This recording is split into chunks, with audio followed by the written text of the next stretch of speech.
नमस्कार मित्रों।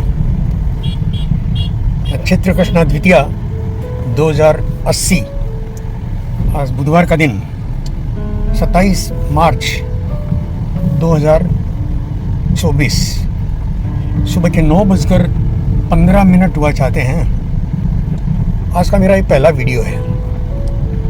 देखिए, आज का वीडियो संयोग से अंतर्राष्ट्रीय घटनाक्रम से शुरू होकर और मुझ तक आए ऐसा योग दिख रहा है। सामान्यतः मैं स्वयं भीतर से किसी घटना को महसूस करके उसका विस्तार करता हूँ।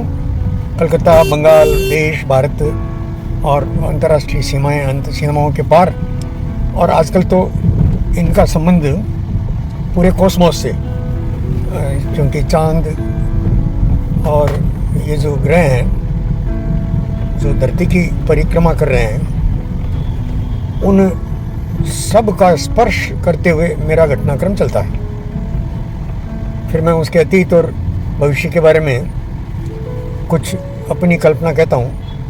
हालांकि मित्रों, ये बात स्पष्ट हो जानी चाहिए कि कोई भी कल्पना जब तक वास्तविकता में अस्तित्व में मौजूद न हो, तब तक कोई भी बात कल्पना में नहीं आया करती।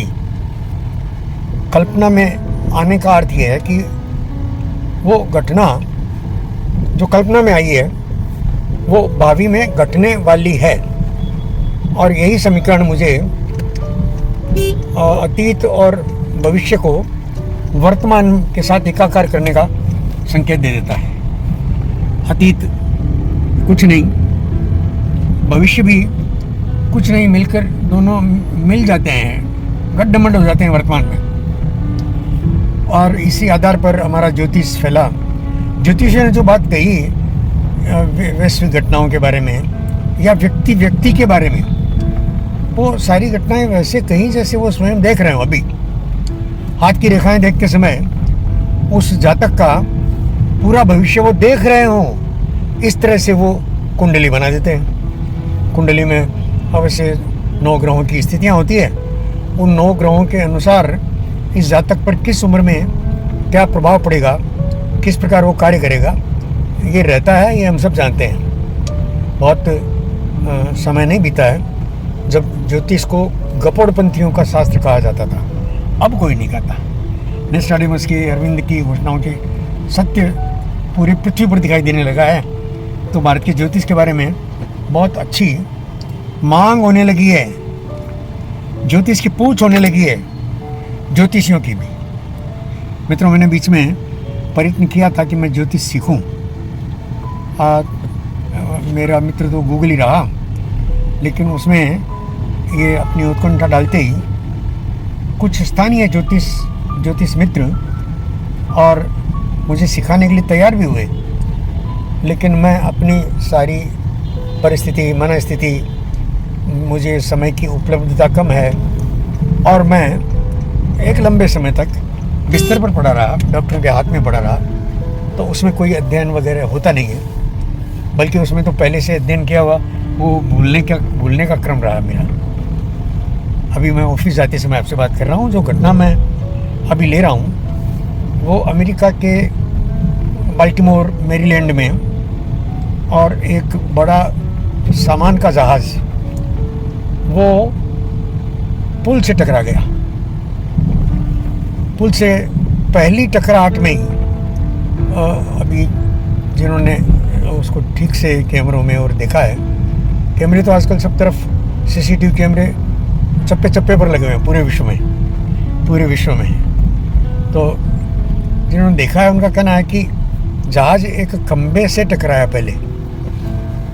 मेरा आकलन इसमें कुछ और कहता है मित्रों, क्योंकि मैंने भी बहुत ध्यान से देखे हैं दृश्य।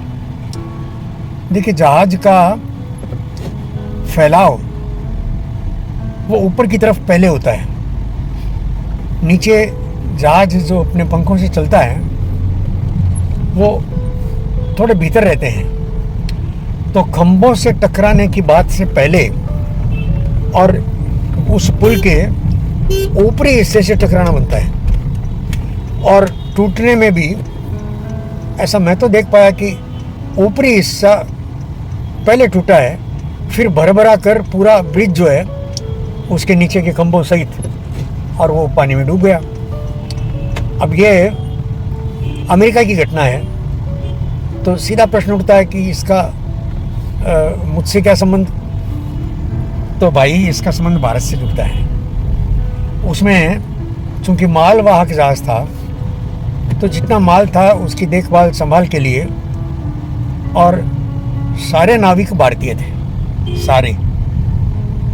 ये भारतीय व्यक्ति की एक श्रमनिष्ठा, ईमानदारी, उसकी लगन काम करने की, ये सब उसकी पृष्ठभूमि में स्वतः आ जाते हैं। खाली जहाज के ऊपर के जो पायलट वगैरह होते हैं, जो हर तरह से नियंत्रण करते हैं इन भारतीयों पर भी, और पूरे जहाज की गतिविधि पर, स्पीड पर एंड एवरीथिंग।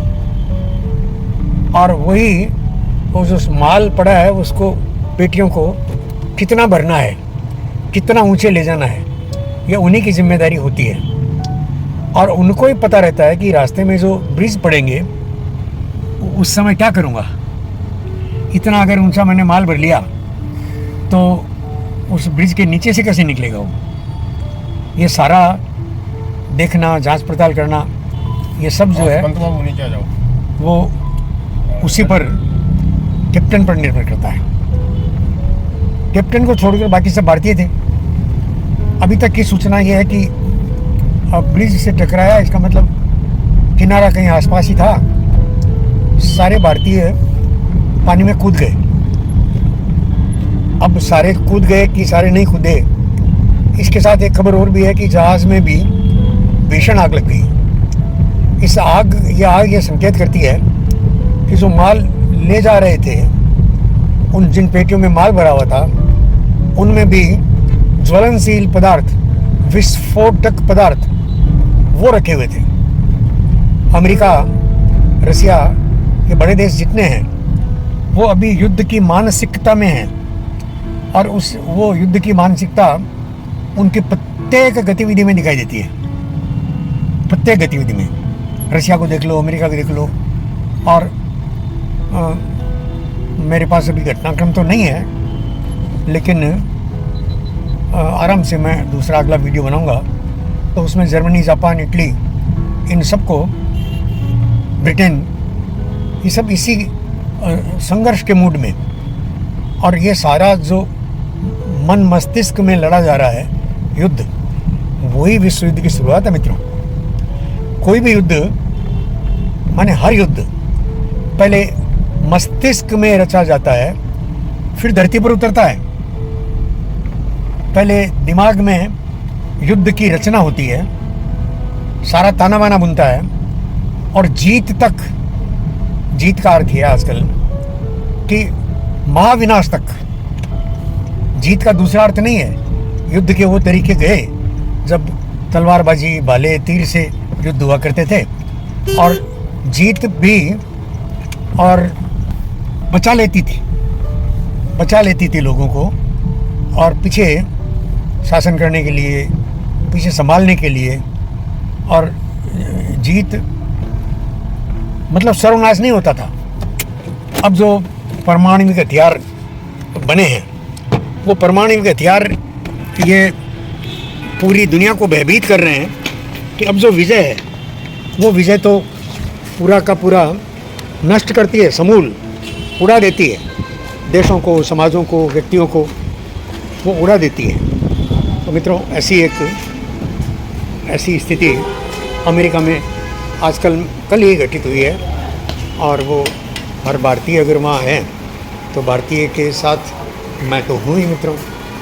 और इसी मेरे अपने होने की चर्चा हम अगले वीडियो में भी करेंगे मित्रों। नमस्कार।